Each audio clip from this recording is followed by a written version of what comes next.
I'm coming home to you. I'm coming home to you.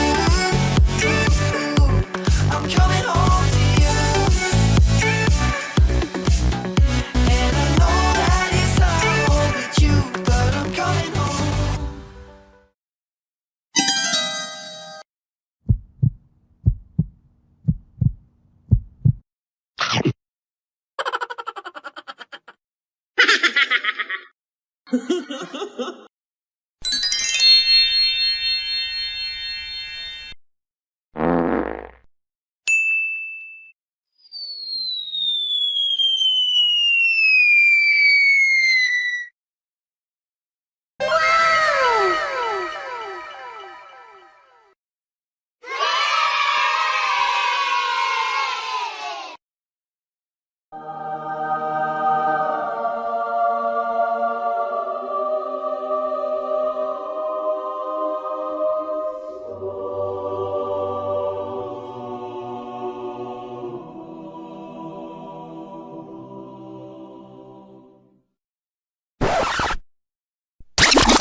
Get over here!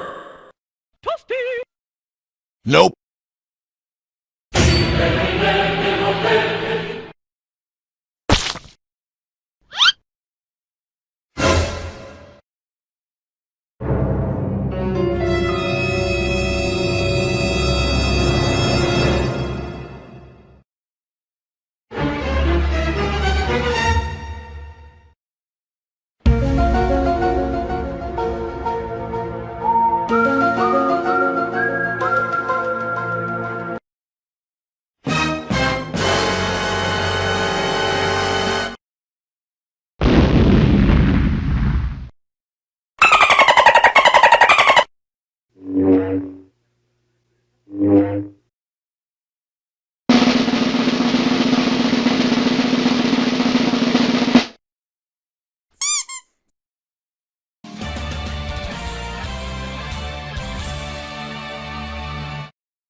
Calm down. A few inches later. A few moments later. Eventually. Meanwhile. One eternity later. I'm coming home to you. I'm coming home to you. I'm coming home to you. And I know that it's not overdue, but I'm coming home.